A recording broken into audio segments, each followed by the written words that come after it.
Hi, my name is Michele. I'm an alcoholic. My sobriety date's February 27th, 1975. And when I saw Glenn's message yesterday, that's Carol's site. Carol's the person who gets me great speakers when I was doing my service at Lucan in Ireland.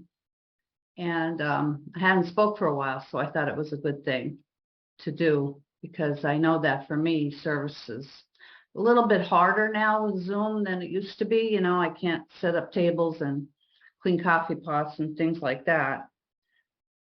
So this is a good way to do service. And I like to thank my friend Simon for coming all the way from England. There he is. Yeah, he's my bud. So anyway, we're supposed to share what it was like, what happened, and what it's like now. And I don't get into too much of what it was like, because you know what? We all know how to drink. I remember when I first came in, I was young, and these guys got up, and I went to my first meeting, and they told World War II stories. It was all speaker meetings when I got sober. And I remember thinking first two things. One was, what the hell am I doing here? And the other thing was, why are people laughing at these stories? But they were basically drunkalogs. And when I got sober in this area, meetings were very small, and they were held all at 9 o'clock at night under the cloak of darkness, so we could sneak in so nobody would see us, because there was still a stigma in 1975, probably still a stigma today with a lot of people, about being alcoholic. So when I always think about those old timers and hearing those drunkalogs over and over and over, sometimes like 3 times a week, I'd hear the same speaker. Then I got on that circuit, and I was like, I'm so sick of hearing myself. I had nothing to offer but a drunkalog. I had no experience, strength, and hope by that point. I had a drunkalog. And so I figured, as I went through my journey of recovery, I realized that it's not necessary to go into every detail of how I drank, what I drank, how much I drank. But let's just put it this way. In 1974, my father developed a wet brain. I didn't know alcohol destroyed brain cells, and instead of my drinking getting less, my drinking doubled. That was in January of 1974. He was placed in a nursing home at the age of 58, where he lived for 9.5 years till he died. I'd seen him with cirrhosis. I knew all about that, but I did not know about brain cells. So instead of saying, oh, maybe I better slow down, I doubled.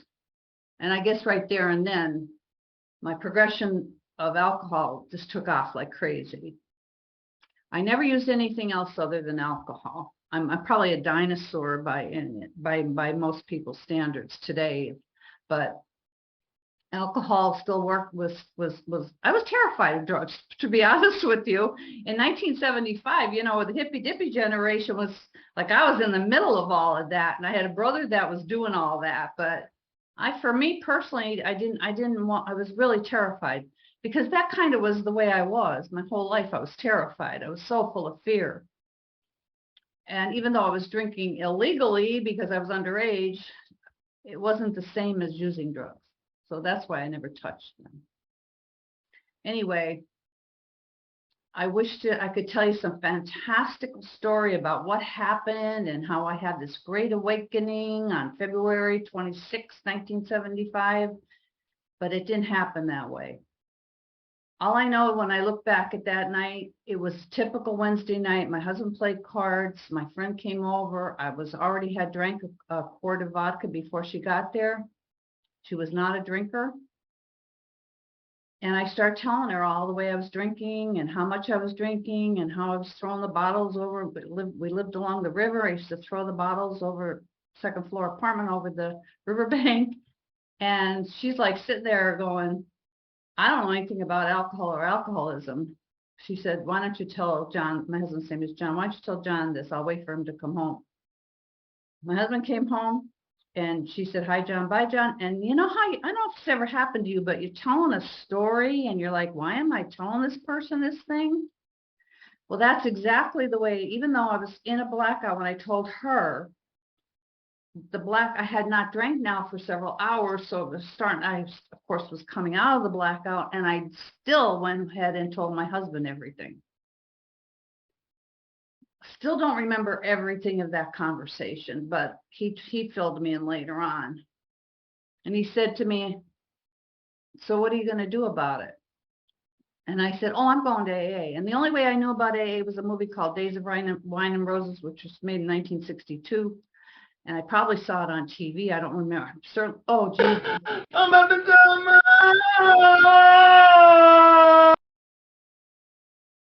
Wow. You have a bomber? I mean, you have a bomber patrol here? Woo. Anyway, maybe I'll put it on a different angle. So anyway, I told Days of Wine and Roses, the only thing I remembered about that movie was the fact that Jack Klugman took Jack Lemmon to an AA meeting, and they got up and said, my name is Jim and I'm an alcoholic, and that was all I knew. I didn't know anything about it. But I called the AA answering service, and I found out there were meetings, there was one a night, 9 o'clock at night, like I said, under the cloak of darkness. I always say that because daylight savings time, Eastern Standard Time, didn't matter. You could sneak in. Nobody'd see you. Went to this meeting at the nursing home that my father was a patient at. And like I said, I was there having no desire to stop drinking. And we went in, actually my husband went in, I was ready to leave. And like I said, two guys told World War II stories. They had these steps and traditions hanging on the wall, you know, the scrolls kind of thing. And I saw the word God, and I was like, no, this is not for me. And I remember afterwards, I said to the guy across from me, what do I do now? He said, go to another meeting. And for some reason, they gave me a little card, was like those little Hallmark cards. They don't make them anymore, but it's this big with the meetings on it. And went to another meeting, and then I said to them, what do I do now? And they said, go to another meeting. And by 2 months, I'm like, doing this just kept going to these meetings and hating every minute of it and judging everybody and doing the mental eye rolls, sometimes the physical eye rolls, comparing myself to these old guys. Sometimes they'd have 2 different socks on, for crying out loud. What's going on here? You know, this is how judgmental I was. And then I said, we're the young people. And they said, well, there's a younger group up in Scranton. Now, I live in Luzerne County. Scranton's in Lackawanna County. We're talking small counties, and we're talking an 8-mile difference, right? So I said, okay. So I went to this meeting in this younger group in Scranton, and at least they were younger. They were in their late 30s, 40s, but they weren't telling World War II stories, and that's all I cared about at that point. I was so tired of hearing those World War II stories. So they told me to get a home group and a sponsor. And at that meeting that night, I got a sponsor and I joined that home group. Now, this woman I picked as my sponsor because she was 5'2", blonde hair, blue eyes, and she sat like a lady. And I was 5'7" and brunette, and I was bouncing in the room with a big mouth. And I wanted to be just like her. She had 6 kids, 3 Great Danes. She was so calm all the time. I just never understood that. And all she told me to do was call her every day for 365 days. For 1 year, she wanted me to call her every day. And I can remember thinking, what in the world am I going to talk to this woman about? Well, anyway, they handed me a vacuum at the end of the meeting, and I thought, what's this all about? And I said, what am I supposed to do with this? They said, vacuum. You're now a member of the group. So I didn't understand service. All I was focused on is how much I didn't want to be there. Right through that whole first 11 months, I was like that. So I called Ruth every day for 365 days. And Ruth this is the kind of sponsor Ruth was. I would see her at that Tuesday meeting, the younger group meeting, but I wouldn't see her. Sometimes we'd have picnics in the summer and stuff like that. But this is the conversation would go. Blah, blah, blah, blah, complain, complain, complain. That was me. And she would be, well, Michelle, this too shall pass. pick up the phone before you pick up the drink and call me tomorrow. Bye. And I was like, every day I'd slam that. This is when we had old wall phones, you know, you could slam a phone down. I kind of miss slamming a phone down. But anyway, I slammed the phone down. I was like, what the heck does any of this have to do with anything? Well, that proceeded on right through. And I'm just going to skip ahead a little bit because I don't want to get too bogged down in this early days. But I'm going to tell you this is the way it was. You know, I heard this term here and on a Zoom meeting. The people that when I got sober were practicing what they call fellowship recovery. And I didn't understand what that, I never had a term for it. I never had that language for it. But basically what they did is they went to meetings, they worked the first 3 steps. They told you to buy a big book. They didn't talk about the big book. They didn't talk about the steps. They just went to meetings. So somewhere between 3 and 11 months, or maybe right after 11 months, I'm not sure, I realized that I wanted more. I don't know why. God had a plan for me that I didn't understand. I had nothing to do with any of this. So anyway, on that little card, it said 12-step and 12 tradition meeting on Thursday night. So I went to that and I walked in and these people actually had the 12 and 12 and the big book, and they were reading it and they were talking about it. I was like, I thought these people were like some kind of underground secret society, really, but I knew all of them because I saw them at other meetings. So that's the first time I went through the steps. That's the first time I did anything with the book. And really it was sketchy. It was like peripheral. It wasn't deep into it. But I did do the steps at that time with a woman named Mary, not my sponsor. And I remember talking to my sponsor about it, and she's like, well, that's good. Like, so what? But anyway, so fast forward to 10 years, I'm at my 10th anniversary of Alcoholics Anonymous. That Alcoholics Anonymous has given me the gift of recovery for 10 years. I did nothing but go to meetings, do those steps at one time, do service like, you know, cleaning up and all that other stuff. Had 3 sons during this time, so got a little busy with that. But at my 10th anniversary, this is the breaking point for me. They I don't know how you guys do it, and maybe you call them birthdays. I don't know, we call them anniversaries. You walk up to the podium, they give you a chip, and then they ask you to say a few words, and this is what Michele did. She stuck her hand up in the air and said, look what I did. And as soon as the words came out of my mouth, my heart cried. It's the only way I could describe it. I felt this feeling of like this weight on my chest. I felt heavy. I felt sad. I felt ashamed. I felt every feeling imaginable just by saying those words. What did I do? I sat down really expecting someone to call me out about it, but nobody did. And then I can't tell you when this happened, but there was a gentleman in the program. He became my spiritual advisor, actually. He was 7 years sober when I came in. And he asked me if I'd like to go to a God as I Understand the meeting on Sunday mornings. And I said, okay.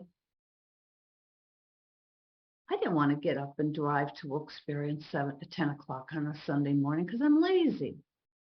I wanted to go to the meeting 2 blocks down the road from me or 1 street over, you know, but I did it. And I remember going there and it was all spiritual topics. It was all spiritual topics. And this was the beginning of my spiritual journey, was at that meeting. And then I got into the book.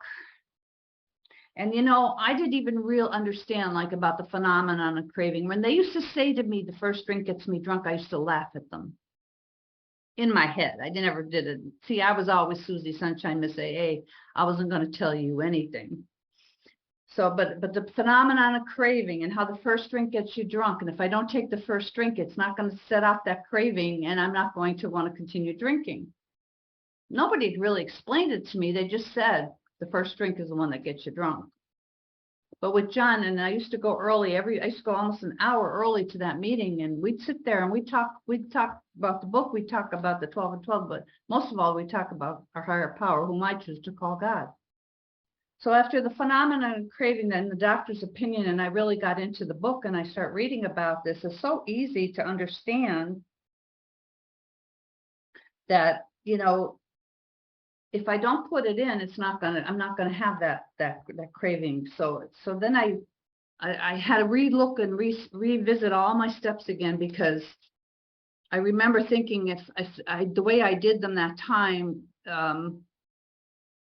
did I feel happy, joyous, and free? I felt freedom from alcohol. I really didn't have any desire to drink, but there was no growth because I was not spiritually growing.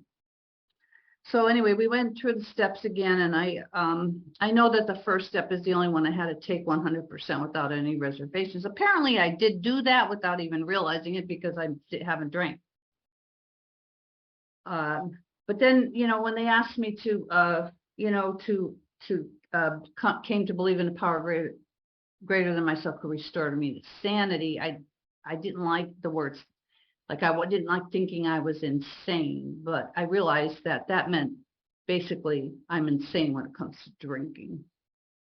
And that the insanity is keep doing the same thing over and over, expecting different results, that kind of sanity. So I got that part I got. And it also, in the chapter to the agnostics, page 45, you know, it says lack of power is our dilemma. We had to find a power.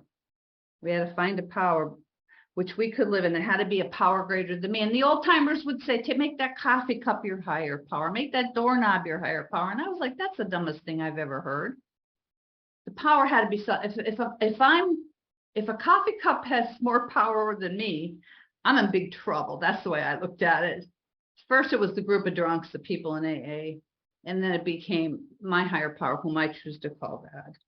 Because on page 45, it does say, you know, basically lack of power, but then it says, how are we to find this power? And it gives you the answer on page 55.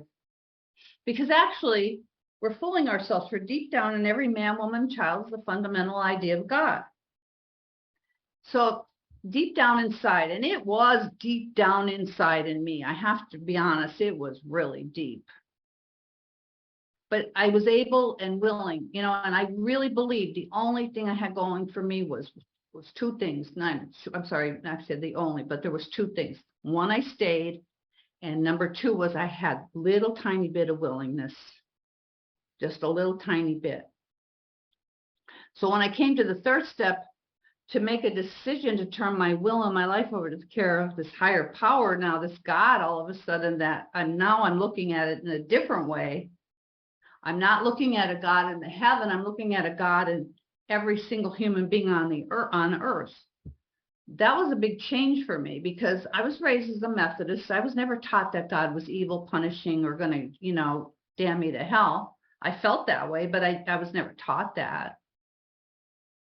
So the 12 and 12 is the best explanation for me that made the most sense. Was the key of willingness will unlock the door to make this decision. All I have to do is make the decision to turn my will and life over.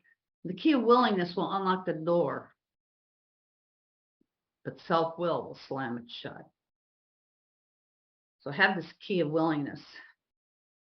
I unlocked the door. I took a peek in. I'm not too sure about this God. I'm not too sure. Bam. But every time the door would slam, somewhere in this little twisted brain, I realized I still had the key. I had the key. So I still had that little bit of willingness because I had the key. And that's all it's asking of me. All it's asking me is to make a decision. I tend to complicate everything. Like it's such a big deal, right? Oh, turn it over. Oh, I turn it over and let it go, and then I pull it back. And all of this other stuff. But all I really need to do is say, be willing to make this decision to turn my will and my life over. So my will is what I want to do. And God's will is what he would have me do. It's not so complicated, really. I thought I had to turn over every little thing and get all caught up in it. So not 1, 2, 3 really got me to trust in this higher power. And this is Dr. Bob's prescription. This is nothing I'm making up myself. So 1, 2, and 3 got me to God. This is the way it worked for me. Now I go to 4 through 9, and now I'm going to do all the cleaning house. I'm gonna do a 4th step. I'm gonna make a list of people I had searching and fearless moral inventory. Doesn't say amoral. It says moral, which all it means is truthful inventory of myself. And then I'm going to, after I do that list, do it just like the big book. No fancy schmancy stuff for me. No, there's all kinds of inventories out there. Did it exactly the way Bill wrote it in the big book. And then I took that and I admitted to God, myself, and another human being the exact nature of my wrongs. So that's the first part of the cleaning house. I have to get rid of the past. The past was the ball and chain that was dragging me down for years. Even in recovery, it was dragging me down.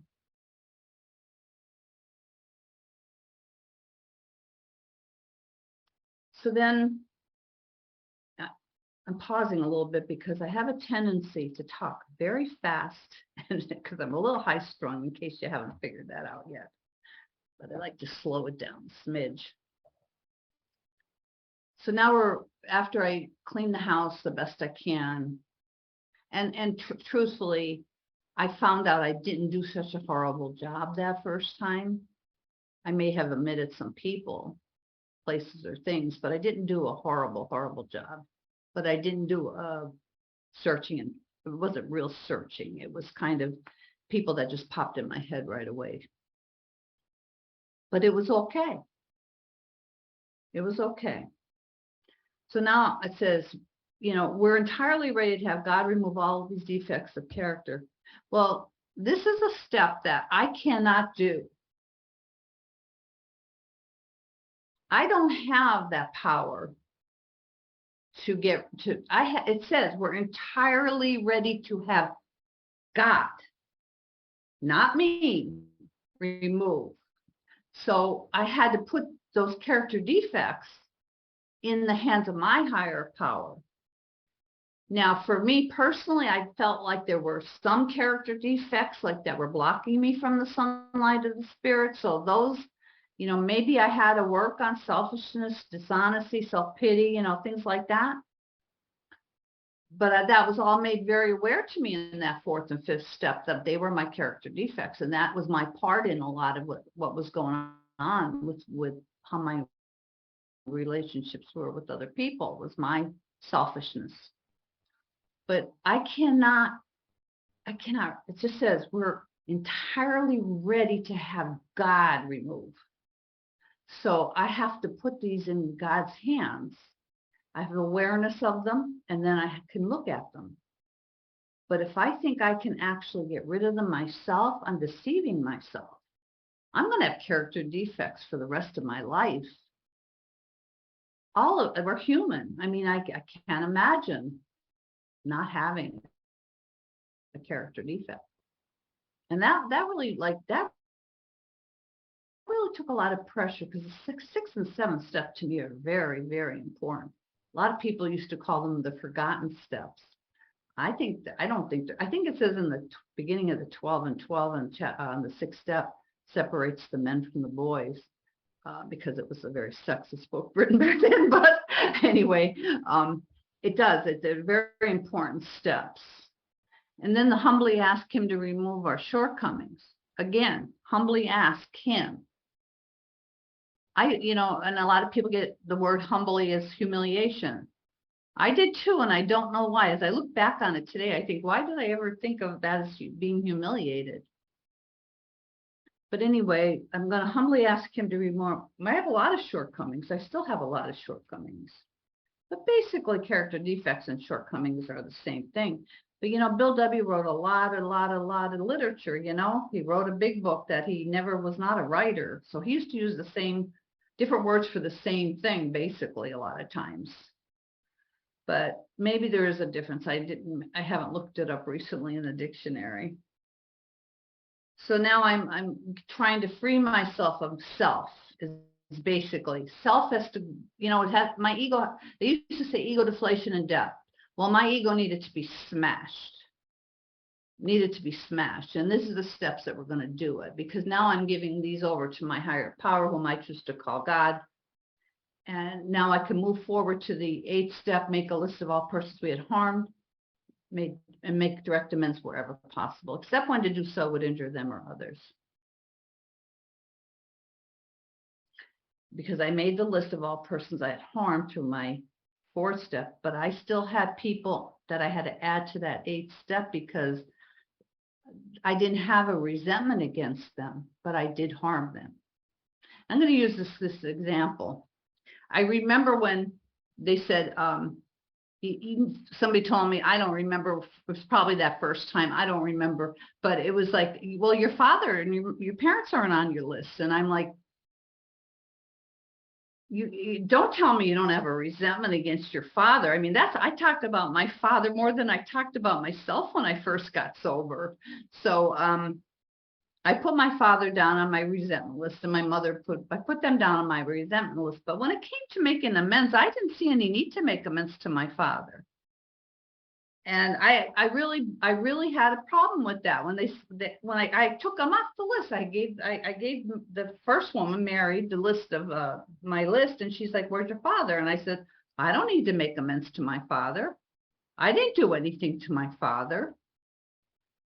And I remember she just took like a deep breath, and she said to me, "You've character assassinated your father, haven't you?" And I couldn't say no because I did it in front of her all the time. And I said, "Yeah." And she said, "So what do you think it means? What do you think it does if you start talking bad about someone? Like you're talking to all these people about how bad your father was and all the horrible things he did to you. So what does that do? What does that do to the other people?" And I says, and I didn't get her where she was headed, but she explained it to me that when I character assassinate you, I'm prejudging, I'm telling everybody how bad you are, that you haven't met that person. So therefore, you've already come in with the preconceived notion of what that person's going to be like because of my big mouth telling you what he was like. A lot of people liked my father. Sober, they liked him, but those rare occasions. But anyway, that's why my father had to go on the list. And how did I make amends to my father? He's in a nursing home. This is the first time around.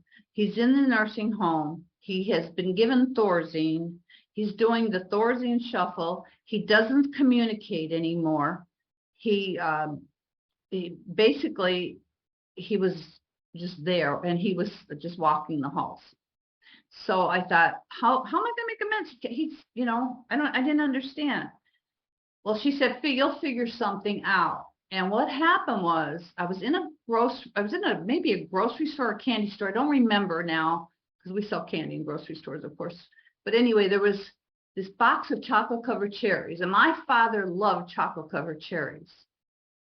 So I bought the box, and I had taken him them right along. But anyway, I bought this box of chocolate covered cherries, and I went to see him by myself, and I sat on the bed with him, and I gave him the box. I opened the box for him, and he was like, wolfing them down because that's what he did. And I had his other hand, and I made my amends to him. And after I was finished, he just turned over, laid down in the bed and turned over and pulled the covers up. And there was I had no expectations of anything from my father. But that when he did that, he was just thrilled to get the chocolate covered cherries. But this was doing it for me. it wasn't about so much what reaction I was going to get back. It was for me. So fortunately, I never had anybody really like be angry at me when I made an amends to them. And then there's many people I had to do living amends, like my husband. I had to just keep doing that. I'm every day. My husband actually in the beginning for 2 years used to test my drinks. And I remember complaining about that. And somebody said, well, you'll get the trust when you deserve the trust. And I was like, well, I'm sober, how dare them? But that's kind of thing, your ego gets in there and says, oh, wait a minute. You should trust me now after I lied to him for all those years. So now we've gotten through the house cleaning. So we've got to trust God. Now we're cleaned house. Now we're going to help others. But I can't help others until I get myself in fit spiritual condition, truly fit spiritual condition. So we continue to take personal inventory when we're wrong, promptly admitted it. And it's my step I do all day long. I walk around, I wake up. There's something I heard a lady speak a few weeks back, and she said, when she opens her eyes, she says this, and I've been doing it. God, get in my head before I do. Boy, did I like that. God, get in my head before I do. And then I can get out of bed, and then I could go through my day. Of course, I have to incorporate the 11th step into this one, but I'm just going to talk about the 10th first, because now I've totally entered the world of spirit. And in the big book on page 84, it talks about the 10-step promises. And I never, it made me, we all talk about the 9-step promises, but the 10-step promises puts me in a position of neutrality that I'm neutral against everything. Alcohol, I'm neutral. I have no, what was it, Sweden that's neutral? I can't remember. Switzerland or Sweden. But now it says here, last paragraph, and we've ceased fighting anything and anyone, or even alcohol. Like, do you remember when you stopped fighting it? I don't, but I have ceased fighting it. For by this time, sanity will have returned. Remember? Restore me to sanity. I have soundness of mind. We seldom are interested in liquor. If tempted, we recoil like a hot flame. We react sanely and normally, and we will find that this has happened automatically. Because I really don't remember, and I don't give it a whole lot of thought when I'm in a situation where there's alcohol anymore. I'm not going to say this happened right in the beginning to me, but over the years it has. We will see our new attitude toward liquor has been given to us without any thought or effort on our part, because we've cleaned away all that crap from the past. We're entered the world of spirit. Now it's all in our higher power's hands. It just comes. That's the miracle, that we're not fighting it. Neither are we avoiding temptation. We feel as though we have been placed in a position of neutrality. I'm neutral. I don't have to fuss, fight, struggle. When people say, you're sober 20, 30 years, whatever. Oh, I struggle with this. I think, wow, that must be really, really hard. Very hard and very sad, because I didn't want to come into AA and be miserable. I wanted to learn how to be happy and be able to function in this world. Alcohol's everywhere. You're not going to avoid it. I mean, I don't go sitting in a bar for the hell of it, but I go to restaurants and bars. We're in position of neutrality, safe and protected.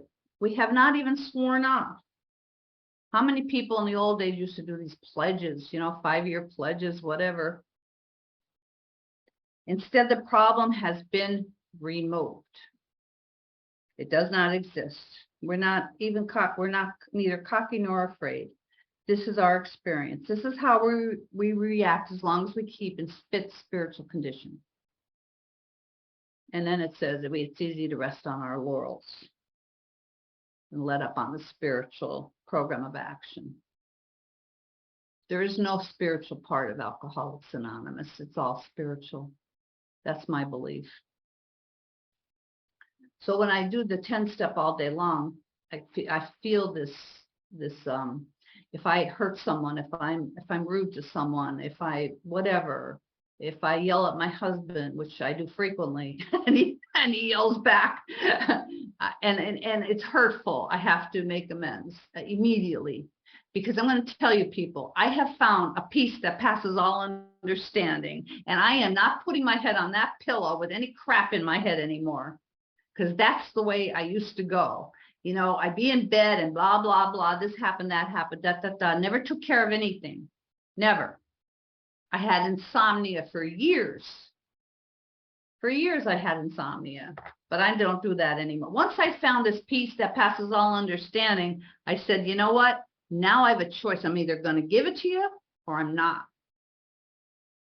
Because before I thought everybody was just taking my peace. You know, everybody like, oh, wow, they're sucking me dry. I used to think, they're sucking me dry. I have nothing left for me. Well, that's a lot of crap.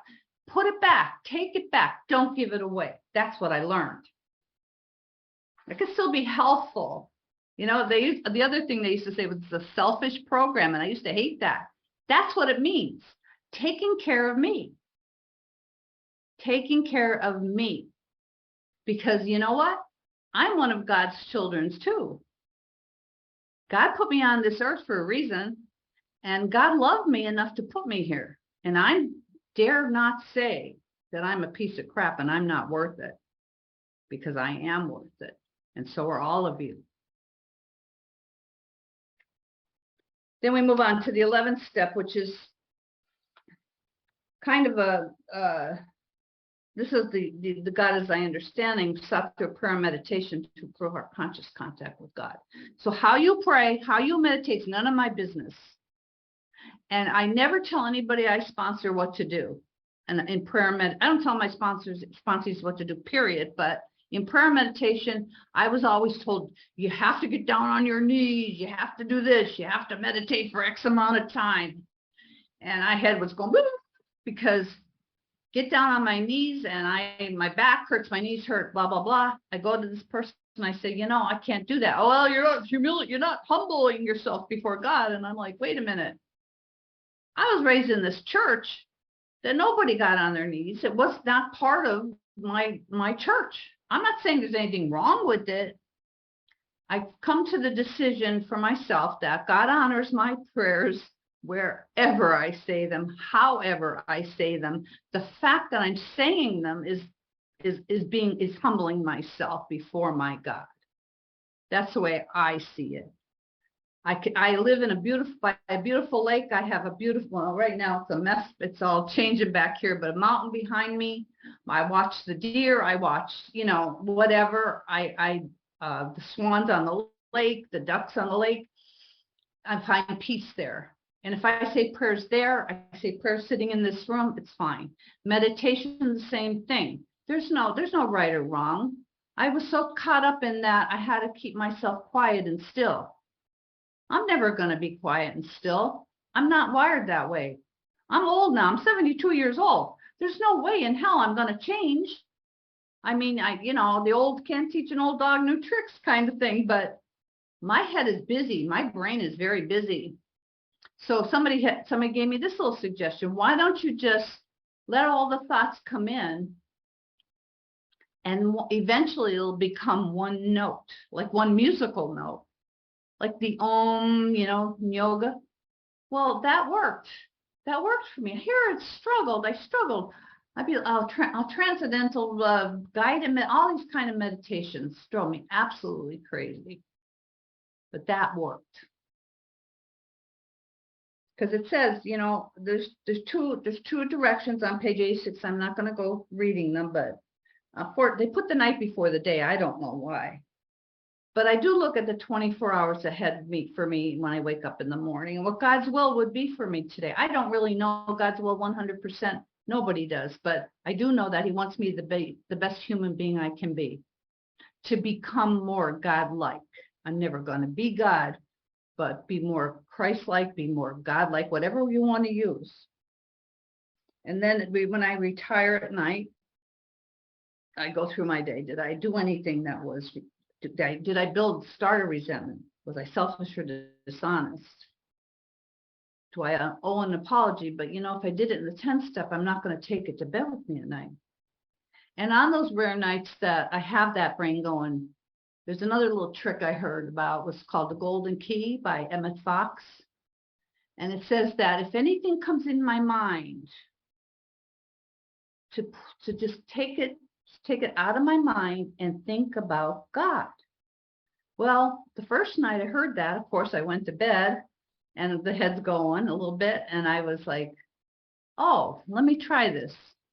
So I said, well, I take this thought out of my mind and think about God. Now, what do I think about? Like, well, do I think about how he looks? What, you know, that kind of thing. And I went, no, that's not going to work. So I started saying, God is good. God is love. God's inside me. God's everything or nothing. God. And I just started talking like that. And I just kept saying, and next thing you know, it was morning. So that's been my little trick for when the busy brain starts.